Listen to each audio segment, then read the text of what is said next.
Harry Potter and the Death of the U. Written and images by S. Rube. Narration by AI Workstream. Animations by Veer AI. Harry Potter and the Death of the U. Chapter 8. Flight of the Child. For a moment, no one spoke. The study held them quietly now, the work finished, the telling complete. Dawn pressed faintly against the single eastern window, pale and patient, as if waiting to be acknowledged. Ollivander folded his hands atop the desk. "That is all," he said. Not because there was nothing more to say. Because the story had reached the point where it could no longer be added to. Harry nodded once. Tomas shifted near the shelves, uncertain whether he should speak, or whether the knight had finally asked him to be silent. In the end, he said nothing. Harry stood. "I'll stay," he said simply.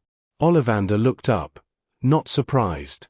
The offer had already been made, not aloud, not again, but by the house itself. "Muriel is asleep," Ollivander said gently. "Not a reminder. A fact." Harry replied, "I know, sir."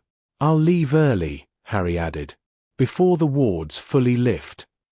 Ollivander inclined his head. "The causeway and gate will recognize you." Tomas found his voice at last. "I can have something ready for you. Tea? Or bread?" Harry smiled at him, small but genuine. "Thank you. But don't trouble yourself." Tomas nodded anyway.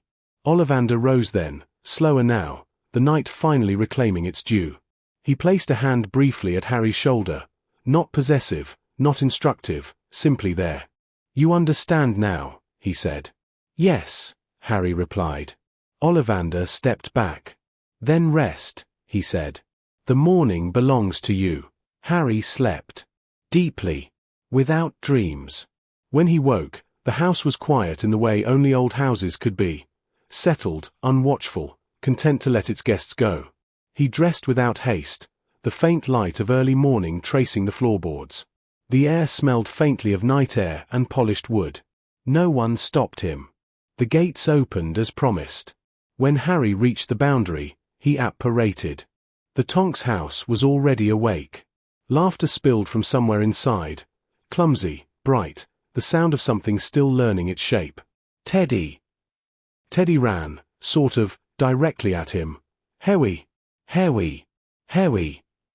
Teddy shouted. Harry barely had time to set the toy broomstick down before it was seized, waved triumphantly, and immediately collided with a chair leg. And then came the laugh, unmistakable, unguarded, whole. Harry knelt, steadying him. "For you," he said softly. 2 years old. Just right. Teddy grinned, oblivious to legacy, to history, to anything beyond motion and joy. Harry watched him ride the broom in crooked, delighted loops across the sitting room floor, and for a moment, just a moment, he saw it layered over another image. A photograph. A different broom. A different boy. A different gift. Serious. Harry closed his eyes briefly. Not in grief. In recognition. And he smiled, soft, but genuine. Andromeda's voice carried from the kitchen. "Harry, breakfast will be ready shortly. Will you be staying?" Looking out the window at nothing in particular.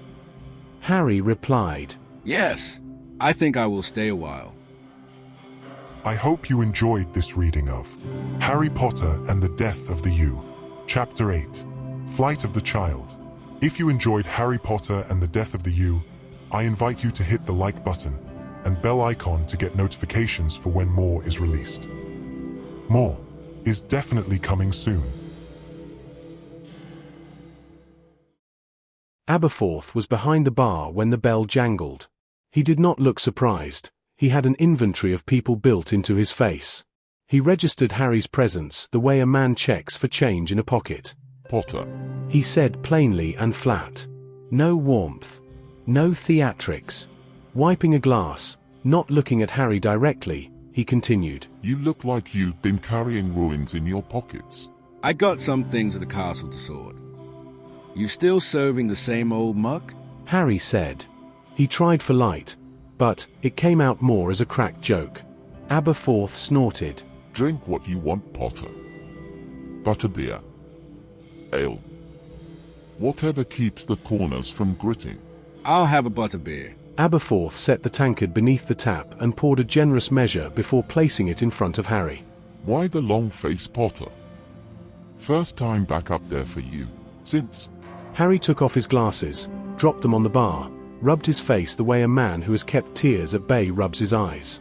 He put his spectacles back on, breathing out like he had exhaled a weight. Just so many secrets. Harry just let the phrase land. Aberforth's eyes narrowed with a look that held the complaint of a man who carried more than one kind of blame. I told you before, Potter. My brother's the king of secrets and of lies, at my and my sister's expense. You know that.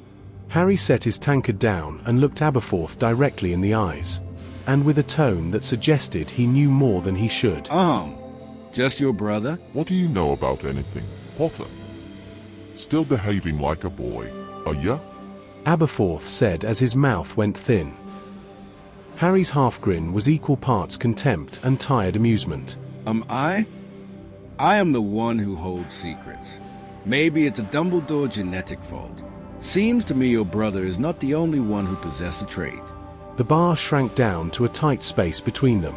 Aberforth's face had been a map of scars and small griefs for years. Harry's words were wind on that map. Aberforth snarled. What are you getting at, Potter?